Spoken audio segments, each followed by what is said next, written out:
Tervetuloa kuuntelemaan Suojellaan lapsia ry:n Ois kiva tietää -videosarjaa. Minun nimeni on Anna Ovaska ja toimin Suojellaan lapsia ry:llä lainopillisena asiantuntijana. Ois kiva tietää -videosarjan jaksoissa haastattelemme turvallisesti digiliikenteessä projektimme yhteistyökumppanien asiantuntijoita ja myös muita alan asiantuntijoita. Tänään vieraanani on verkkoauttaja Janne Vepsäläinen Soturilta. Tervetuloa, Janne.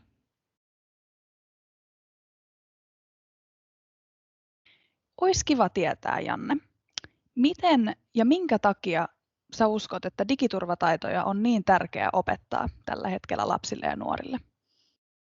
Kiitoksia. Hienoa olla messissä. Ja todellakin tämä on mulle ihan tämmöinen sydämen asia. Mä koen, että nämä digiturvataidot on todella tärkeitä lapsille ja nuorille. Ja tämä on asia, jota meidän pitää koko ajan nostaa ja tuodakin esille. Ja ehkä se tarve liittyy maailman muutokseen.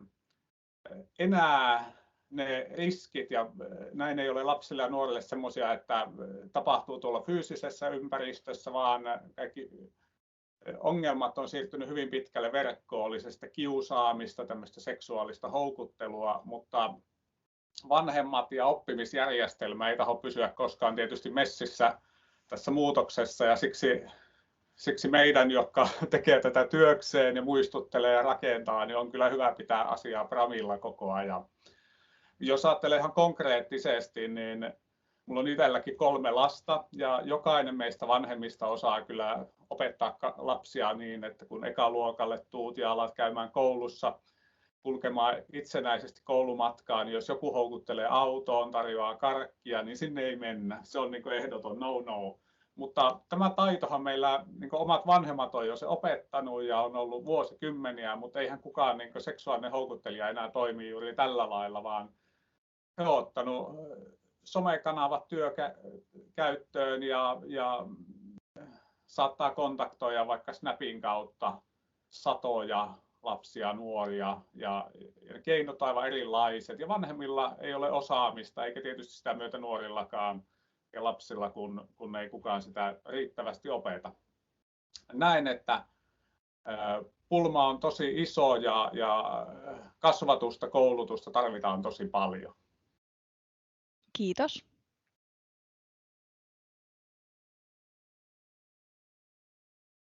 No niin, Janne.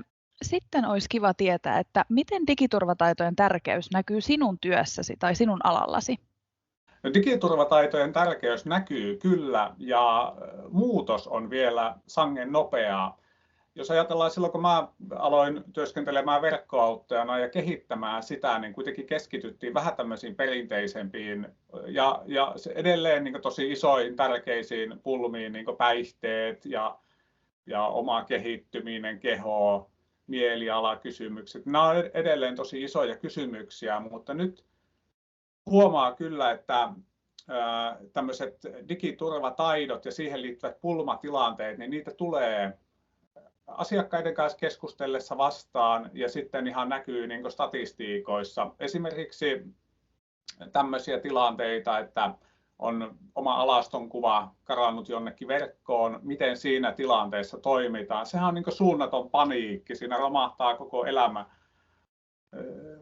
nuorella ja ne työkalut siihen tilanteeseen, niin miten silloin toimit. Se on tosi oleellista tarjota luotettavaa apua, joka on helposti saatavissa nuorelle siinä vaiheessa ja myös vanhemmille. Ja parastahan olisi, että näitä tarjottaisiin tavallaan niin kuin etukäteen ja pystyttäisiin ennaltaehkäisemään näitä pulmia, eli tuotaisiin riskejä esille, mutta näkyy kyllä ja valitettavasti tapahtumien kautta niihin koitetaan tarjota mahdollisimman paljon apua, mutta myös sitten niin kuin ennaltaehkäisevälle työlle, niin sille nähdään koko ajan lisää merkitystä ja sitä tuodaan ihmisten tietoon. Kiitos, Janne, tosi mielenkiintoisia ja konkreettisia esimerkkejä. Ja mä uskon myös, että toi ennaltaehkäisevän työn tärkeys tulee koko ajan enemmän ja enemmän esille ja on huomattu, että se on hirveän tärkeää nykypäivänä ja kiva, että siitäkin puhuit. Hei Janne, olisi kiva tietää, millä tavalla sä uskot, että me saataisiin lapset ja nuoret parhaiten kiinnostumaan digiturvataidoista ja minkä takia sä uskot, että juuri se on hirveän tärkeää, että ne lapset ja nuoret saadaan kiinnostumaan?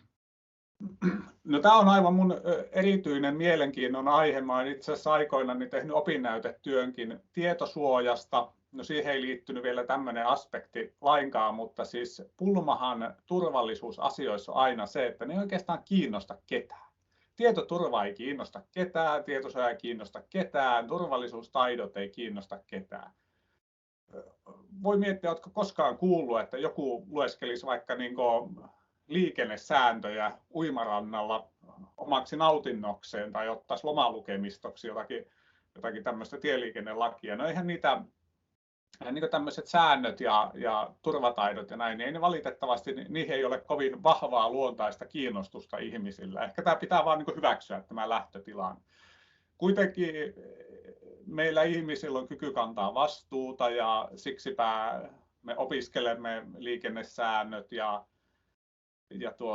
tietosuojan suhteen myöskin meillä on kyky ottaa se vakavasti ja toimia sen eteen ja tietoturvan eteen tehdä työtä, mistä me emme saa mitään välitöntä palkintoa, mutta me tiedetään, että tämä toimii. Ja samanlaista pitäisi rakentaa näihin digiturvataitoihin, samanlaista asennetta, eli ne on asiat, jotka meidän vaan pitää hallita, että meillä on hyvä ja turvallinen olla ja me ehkäistään pulmia. Jotenkin sama asennetta mä niihin hakisin. No sitten kun mietitään, tämä on vielä kaunis ajatus, että okei, näin pitäisi olla, mutta miten tämä käytännössä toteutetaan? Jos ajatellaan motivaatiota, niin sehän yleensä jaetaan sisäiseen motivaatioon ja ulkoiseen motivaatioon. Ja varmaan vähän molempia näistä pitäisi hakea. Sisäinen motivaatio on joku semmoinen oma palava halu toimia sen eteen, ja tämä näkisin, että me voidaan jollain tavalla pelillistää asioita edelleen, tehdä niistä graafisesti miellyttäviä, ehkä kerryttää niiden avulla jotain pisteitä, pointseja, jotka taas avaa vapauksia. Eihän mopokorttiinkaan lukeminen varmaan monelle nuorelle olisi niin intohimoista, ellei siinä olisi sitten se palkinto saatavissa, eli siinä saa sen mopokortin ja pääsee ajelemaan. Siinä on sisäistä motivaatiota saatu draivaamaan tätä että on intohimo tehdä, mutta sitten, no jaa, on siinä kyllä ulkoistakin. Tämä ulkoinen on sitten, toisaalta voidaan siihenkin rakentaa, ja nyt kun me ei tiedetä, niin ehkä vähän molempiin, että jos ajatellaan esimerkiksi kouluissa, siellä käydään ompelukoneajokorttia, jotakin tämmöisiä, voisiko olla siihen liittyviä kursseja, että sillä saa sitten tai jotain tutkintoa, että sillä saa lisää oikeuksia sitten joihinkin asioihin. Mut siis pointti on, että me emme tiedä. Tämä maailma on tässä muuttunut hirveän nopeasti. Nyt esimerkiksi TikTok on lanseerannut. Itsekin juuri latasin sinne videon ja en tiedä mitä sille taas tapahtuu tästä. Niin. Kommentteja tulee varmaan siljoona ja tykkäyksiä erilaista keskustelua ja näin, mutta me koko ajan mennään vähän kohti tuntematonta, niin siksi en näkisi, että lähdetään yhden keinon varaa, vaan otetaan muutamia, kokeillaan eri juttuja ja mitkä niistä lähtee sitten vetämään ja toimimaan, niin sitä sitten kasvatetaan ja rikastetaan, mutta eri keinoin. Ja eri näkökulmista ja lähtökohdista, vähän kaikista eri suunnista koitetaan, mikä toimii. Just näin. Jes, kiitos. Hei, kiitos Janne Vepsäläinen kovasti, että pääsit mukaan tähän meidän Ois kiva tietää -sarjaan. Kiitoksia.